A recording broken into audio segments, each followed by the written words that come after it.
परमेश्वर के भेद भाई भक्त सिंह द्वारा 2 अक्टूबर 2021। सच्ची दाखलता मैं हूँ। यूहन्ना 15 अध्याय का 1 पद। राजा अहाब राज मंदिर में था, फिर भी दुखी और असंतुष्ट था। उदास होकर बिछौने पर लेट गया और मुंह फेर लिया था। उसके पास सब कुछ था, परंतु आनंद नहीं था। नाबोत राज मंदिर के पास की दाख की बारी में आनंद और प्रसन्नता में था, क्योंकि परमेश्वर की ओर से उसे मीरास प्राप्त हुई थी। पहला राजा 21 अध्याय का 1 पद से 4 पद। नाबोत नामक एक इजरायली की एक दाख की बारी शोमरोन के राजा आहाब के राज मंदिर के पास इजराइल में थी।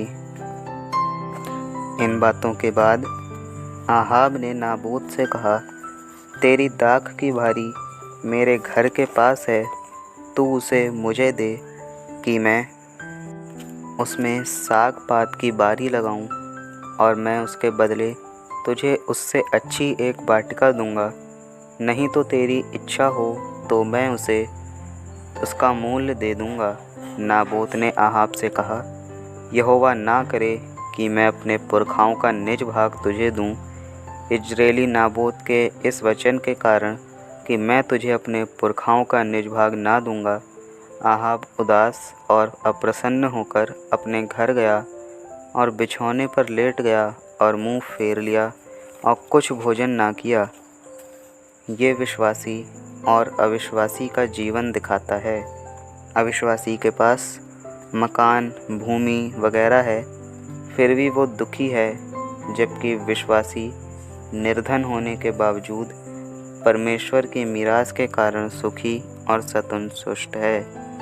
प्रभु यीशु ने कहा, यदि तुम मुझ में बने रहो और मेरी बातें तुम में बनी रहें, तो जो चाहो मांगो और वो तुम्हारे लिए हो जाएगा। यूहन्ना 15 अध्याय का 7 पद। और उसने कहा, सच्ची दाखलता मैं हूँ, 1 पद। जिसका प्रभु यीशु है उसमें मीरास है।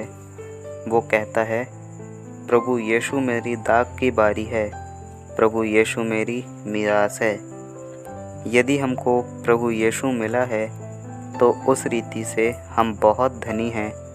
जिस प्रकार बच्चे पिता की वसीयत में से विश्वासी होने के नाते सब कुछ प्राप्त करते हैं, आप उसके नाम से पहचाने जाते हैं, उसके सद्गुण आपको प्राप्त होते हैं और उसका सब कुछ ही आपका हो जाता है।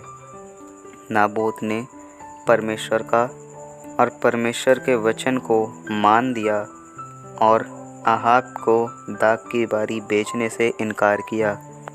परंतु बहुतेरे विश्वासियों पर जो परीक्षाएं आती हैं, तब अपनी मीरास को बेच देते हैं।